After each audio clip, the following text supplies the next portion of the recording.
ओए 2 cup hot coffee ला जल्दी। मैं वेटर नहीं हूँ। अच्छा, तो ये डाउन मार्केट कपड़े पहने हुए तो वेटर नहीं तो क्या कॉलेज का प्रिंसिपल है? लकी जिस कॉलेज में पढ़ता था वहाँ सिर्फ शहर के अमीरों के बच्चे पढ़ते थे। गरीब तो छोड़ो, किसी मिडिल क्लास के बच्चे भी वहाँ पढ़ नहीं सकते थे। मगर एक नए रूल के कारण लकी को स्कॉलरशिप मिली थी और अपने टैलेंट के दम पर उसे वहाँ एडमिशन मिल गया था। बिल्कुल साधारण से कपड़े, कहीं फटे तो कहीं रफू किए कपड़े और चप्पल पहने हुए लकी कॉलेज आता था। रोज वहाँ पढ़ने वाली अमीरों की बिगड़ी औलादें लकी का ऐसे ही मजाक बनाती, खासकर शालिनी नाम की लड़की जो उस शहर के सबसे अमीर बिजनेसमैन की बेटी थी। लकी उस बेहतरीन कॉलेज से पढ़ाई करके निकलना चाहता था, इसलिए सारी बेइज्जती सहता रहता।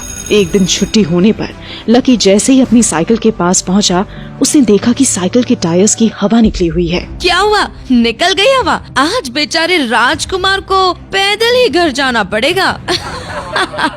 लकी समझ गया था कि ये शालिनी और उसके दोस्तों का काम है, लेकिन वो चुपचाप अपनी पंचर साइकिल लेकर वहाँ से जाने लगा।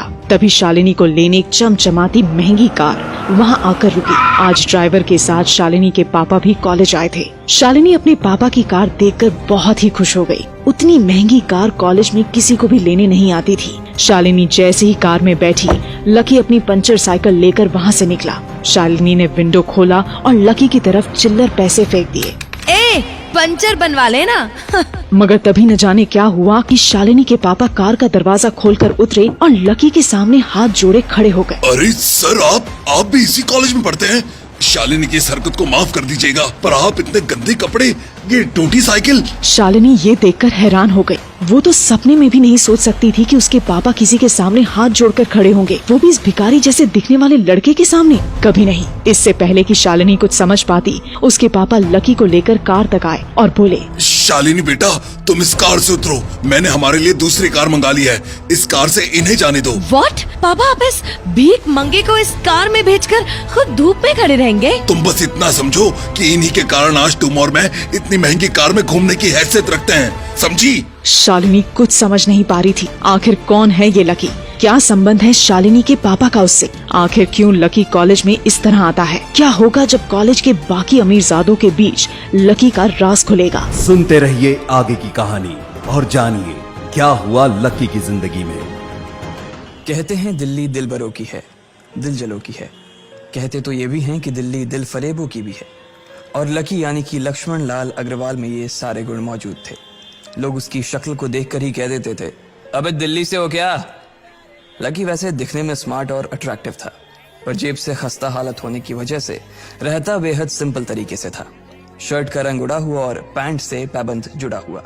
कहने को तो उसकी उम्र के लड़के दिल्ली की सड़कों पर रात को मोटर बाइक दौड़ाते थे, लेकिन लकी उर्फ लक्ष्मण लाल अग्रवाल सिर्फ कमरे से कॉलेज में पढ़ाई और गर्लफ्रेंड डिम्पल के साथ थोड़ा वक्त बिताना, फिर कॉलेज से दुकान, दुकान से जब होम डिलीवरी आए तो वहां, और फिर घर चला जाता था। हाँ, कभी कभी जब वो किसी लड़के को खाली सड़क पर मोटर बाइक दंदनाते हुए देखता तो कहता, एक दिन अपना टाइम भी आएगा जब मैं चश्मा लगाकर बैठूंगा और पीछे डिम्पल को बैठाऊंगा। देखना, जब वो मेरी कमर में अपना हाथ कसेगी और मैं तेजी से मोटरसाइकिल को इंडिया गेट के आसपास दौड़ाऊंगा, तो सारे दिल्ली का दिल हम दोनों को देखकर जलेगा। दुकान में रखा हुआ बर्नॉल भी काम नहीं आएगा। लकी ने कहा और अपने हाथ में बर्नॉल की क्रीम को दबा दिया। जैसे ही उसने क्रीम को दबाया, उस क्रीम बाहर आ गई। अबे गाजे क्या कर रहा है? वो कोई स्पंज की गेंद है क्या जो उसे दबा रहा है? दुकान के मालिक ने उससे फटकारते हुए कहा और उसके सर पर एक चपत लगा दी। Sorry sir. लकी ने अपना सिर बचाते हुए कहा। वो खरौल बाग में स्थित एक छोटी सी मेडिकल स्टोर पर काम करता था। उसकी दुकान का नाम था चमन मेडिकल स्टोर और उसके ओनर का नाम था चमन लाल। लकी पिछले 5 साल से इन्हीं की दुकान पर काम कर रहा था। यहाँ इस छोटी सी शॉप पर काम करना उसकी मजबूरी थी। लाइफ में कंगाली की वजह से उसे कॉलेज में पढ़ाई पूरी करने के लिए पार्ट टाइम जॉब करना था। उसने कई अच्छी जगह अच्छी तनख्वाह की नौकरी ढूंढी पर नहीं मिली और वो इस मेडिकल स्टोर पर ही अटक गया। गधे, अब इसके पैसे क्या तेरा बाप भरेगा? कटेगा। इसका पैसा भी तेरी तनख्वाह से कटेगा और एमआरपी से डबल रेट में कटेगा। चमन ने अपने दांतों को किचमिचाते हुए कहा। गुस्से की वजह से उसकी नाक फूल गई थी और लकी की सांसें। उसने घबराते हुए ओनर से पूछा, एमआरपी से डबल क्यों सर जी? ताकि अगली बार से ऐसी कोई हरकत करने से पहले तू डबल बार सोचे, चमन ने कहा और उसके हाथ से ट्यूब छीन ली। उसका जी तो चाह रहा था कि वो लकी की खोपड़ी पर एक और बार अपना हाथ साफ कर ले, लेकिन उससे पहले ही दुकान का फोन बजने लगा। फोन की घंटी बजते ही लकी को वहां से निकलने का मौका मिल गया और वो भागते हुए फोन उठाने के लिए चला गया। हेलो जी, करोल बाग के बेस्ट मेडिकल चमन मेडिकल स्टोर से बोल रहा हूँ, बताइए क्या काम था। ये लकी की पेटेंट लाइन थी, चाहे कहीं से भी फोन आए लेकिन उसे फोन पर बस यही बोलना था। जैसे ही इधर लकी ने अपनी बात कही, उधर से जवाब आया, मैं ब्लूमिंग नाइट होटल के कमरा नंबर 303 से बात कर रहा हूँ। एक छोटा सा ऑर्डर है, नोट करो और जल्दी से होटल पर डिलीवर करवा दो। वो एक लड़के की आवाज थी। उसकी आवाज में काफी भारीपन और एक अजीब सी जल्दबाजी थी। जैसे ही लकी ने वो आवाज सुनी, पता नहीं क्यों उसे वो आवाज जानी पहचानी सी लगी। जी सर, बताइए आपका क्या ऑर्डर है। हाँ तो लिखो, हार्ट प्ले के 2 पैकेट और 1 पैकेट टिश्यू। लकी जो कि अपना पेन लेकर खड़ा था, हार्ट प्ले का नाम सुनते ही झिझक गया। असल में हार्ट प्ले नाम का एक कंडोम आता था और इसलिए उसका नाम सुनते ही लकी शर्मा गया था। इतने साल से भी मेडिकल की स्टोर पर काम करने के बाद उसे इन चीजों का नाम सुनने में शर्म आती थी। हेलो भाई, लिखा कि नहीं लिखा? उस आदमी ने फिर से लकी से पूछा। जी सर, लिख लिया सर, लिख लिया। लकी ने खिसियाकर हंसते हुए कहा। लिख लिया तो फिर लेकर निकल, उस लड़के ने कहा। उसकी आवाज सुनकर ना जाने ऐसा क्यों लग रहा था कि वो बहुत बड़ा आदमी था। जी सर, मैं सर, लेकिन सर बाहर तो बारिश हो रही है, लकी ने कहा। उसने देखा कि बाहर बहुत तेज बारिश हो रही थी। उनकी दुकान के सामने पानी भर गया था और तेज हवाओं की वजह से चमन मेडिकल स्टोर का बोर्ड भी गिर गया था। लकी को लग रहा था कि वो इतनी तेज बारिश में अभी एकदम से तो नहीं निकल पाएगा, तो उसने उस लड़के को समझाते हुए कहा, सर मैं ऑर्डर तो ले आऊंगा पर थोड़ा टाइम लग जाएगा, बारिश थोड़ी थम जाए आप। इससे पहले कि वो कुछ आगे बोल पाता, फोन पर लड़का बोल पड़ा। तुम्हारे मालिक को पता है कि तुम मल्होत्रा जी के लड़के को मना कर रहे हो? हाँ पता है, बारिश हो रही है, इसलिए सारा सामान अच्छे से थैली में पैक करके लाना और लेट नहीं होना चाहिए, समझे? उस लड़के ने कहा और इससे पहले कि लकी आगे कुछ कह पाता, उसने फोन काट दिया। उधर से लकी के दुकान का ओनर उसे घूर कर देखा जा रहा था। लकी के हाथ में पेन और पेपर देखकर ही वो समझ गया था कि उसके पास कोई ऑर्डर आया था। आज वैसे भी इतनी बरसात होने की वजह से सुबह से इक्का दुक्का ग्राहक ही दुकान पर आए थे। ऐसे में उसकी दुकान का मालिक एक भी ऑर्डर को छोड़ना नहीं चाहता था। वो लकी को देख रहा था और लकी बारिश की ओर देख रहा था।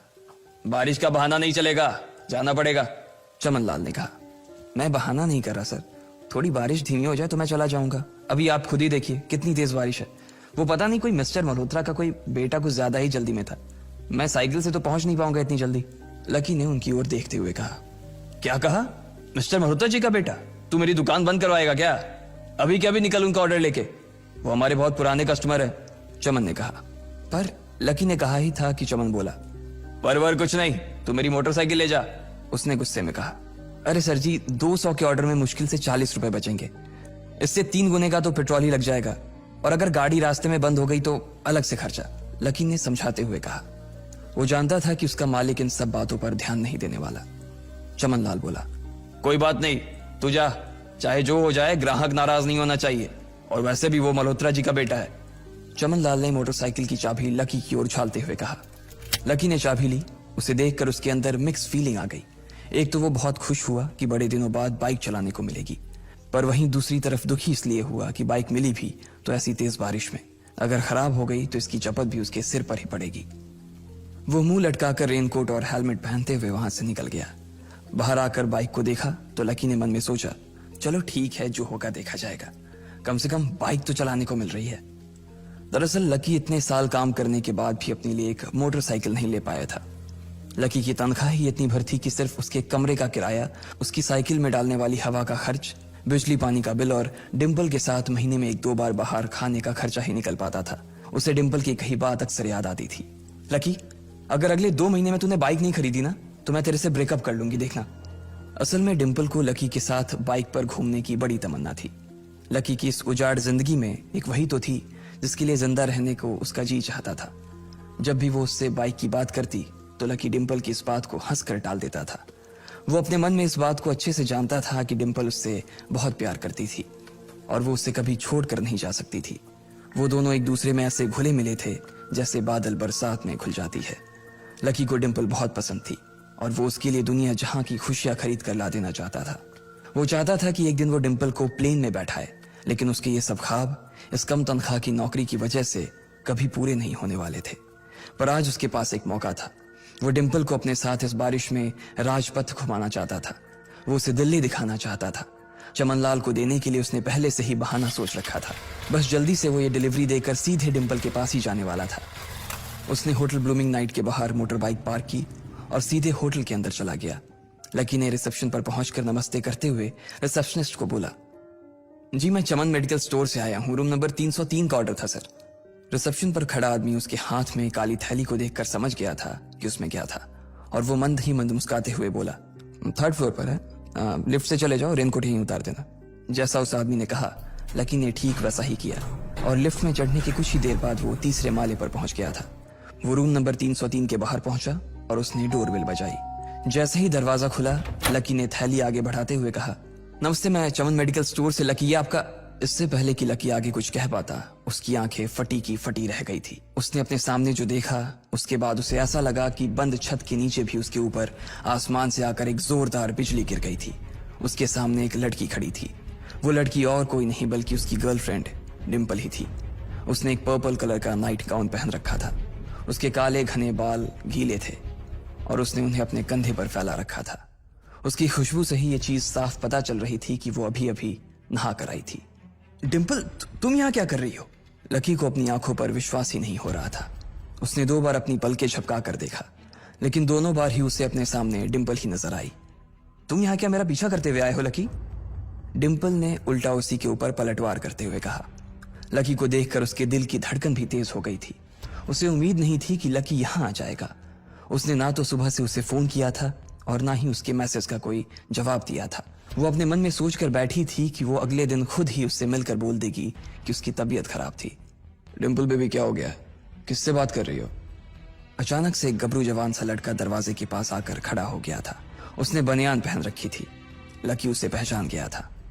साले राहुल के बच्चे, तेरी हिम्मत कैसे हुई मेरी डिम्पल को हाथ लगाने की? लकी ने जैसे ही राहुल को देखा उसके तन बदन में मानो आग सी लग गई थी।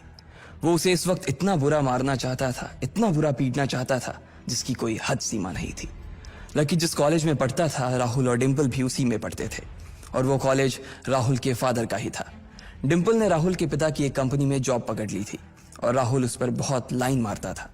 लकी ने 1-2 बार डिम्पल को उससे दूर रहने के लिए भी कहा, लेकिन डिम्पल ने उसे ये कहकर टाल दिया था कि वो सिर्फ अच्छे दोस्त थे।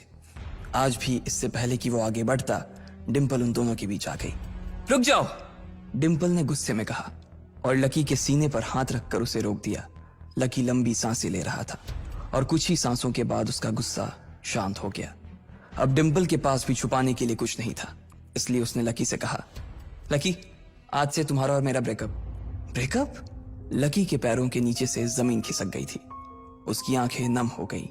लकी को उसकी बातों पर विश्वास नहीं हो रहा था। उसने डिम्पल की ओर देखा और बोला, डिम्पल, हम पिछले 1 साल से एक दूसरे के साथ हैं और तुम हो कि मुझसे ब्रेकअप करना चाहती हो?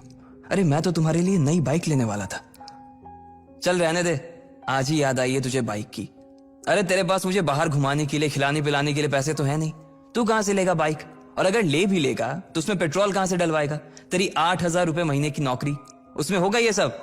लोग हंसते हैं मेरे ऊपर जब मैं सरोजनी में तेरे साथ घूमती हूँ। मैं ऐसी लाइफ नहीं जीना चाहती लकी। मैं तेरी तरह गरीब नहीं रहना चाहती। तूने मुझे फंसाया था, उल्लू बनाया था तूने मुझे, इसलिए मैंने राहुल से मैचअप कर लिया है। आज से यही मेरा बॉयफ्रेंड है, डिम्पल ने गुस्से में कहा। अच्छा, तो बेबी ये है तुम्हारा वो बेकार सा एक्स बॉयफ्रेंड? राहुल ने पूछा और डिम्पल के बगल में आकर खड़ा हो गया।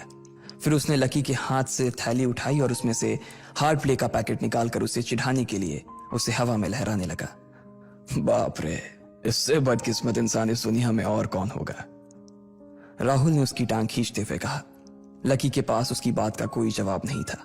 उसने गुस्से से डिम्पल की ओर देखा और अपनी हाथों की मुट्ठी भींच ली। फिर वो वहां से निकल गया।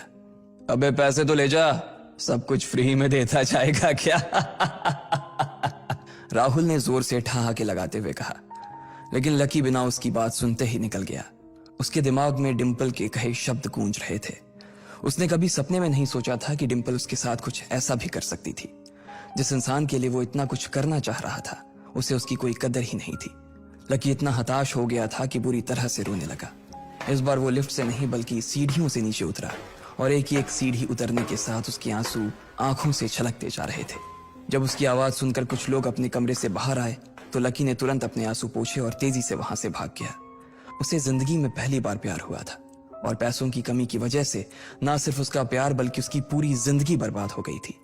लकी जैसे ही बाहर आया तो उसने देखा कि बाहर अंधेरा हो गया था। आसमान में तेज बिजली कड़की और बारिश जो थमी थी एकाएक फिर से झमाझम बरसने लगी। ये देख लकी के थमे हुए आंसू एक बार फिर से छलक गए। उसका दिल बुरी तरह से टूट चुका था, लेकिन उसे इस बात की खुशी भी हो रही थी। आखिर आज उसे डिंपल का असली चेहरा नजर आ गया था। वो तो उसके साथ घर बसाने की सोच रहा था, लेकिन अच्छा हुआ कि उसने पहले ही उसका घर बर्बाद होने से बचा लिया। लकी को दुख तो बहुत हो रहा था, पर उसे यह भी लग रहा था कि उसे आगे चलकर यही दुख उसे खुशी देने वाला था। लेकिन एक चीज थी जो लकी को परेशान कर रही थी, वो थी उसकी माली हालत। उसकी जेब इतनी तंग थी कि उसे फटी हुई जेब की पैंट पहनकर घूमना पड़ता था। कभी कभी तो लकी सिर्फ रोटी खाकर दिन काट लेता था। वो कब से कोशिश कर रहा था कि कोई अच्छा काम पकड़ सके, लेकिन उसे कोई काम देने को राजी नहीं था। उसने टूटे हुए दिल को दिलासा देते हुए मन में सोचा कि डिंपल पर खर्च होने वाले पैसे बच जाने से शायद उसके हालत सुधर जाएंगे, पर फिर भी वो रातों रात रईस नहीं हो जाने वाला था। उसने ऊपर आसमान की ओर देखा और जोर से चिल्लाया, अगर इतना ही अनलकी बनाना था तो फिर नाम लकी क्यों रखा भगवान? वो जितनी जोर से चिल्ला सकता था उतनी जोर से चिल्लाया। उसकी आवाज से आसपास खड़े लोग एक बार तो डर गए थे। लकी ऊपर ही देख रहा था और उसके आंसू बारिश के पानी के साथ मिल गए थे। जैसे ही वो फूट कर रोने को था, तभी उसके फोन पर एक मैसेज आया। जैसे ही लकी ने अपना फोन निकालकर उस मैसेज को पढ़ना शुरू किया, उसकी तो आंखें ही चमक गई। अचानक उसके आंसू हंसी में बदल गए और वो जोर जोर से वहीं सड़क पर नाचने लगा। उस मैसेज में लिखा था, परिवार की रिसर्च और परिवार के निर्णय के हिसाब से अग्रवाल परिवार का वारिस लक्ष्मण लाल अग्रवाल उर्फ लकी ने गरीबी अभ्यास की परीक्षा को पास कर लिया है और आज से ही वो उस जमीन और उस जायदाद का मालिक हो जाएगा जो परिवार ने उसके नाम कर रखी थी। आखिर क्या करेगी डिंपल जब जानेगी वो लकी का पूरा सच? जानने के लिए सुनते रहे Insta millionaire only on pocket FM। Download the pocket FM app now.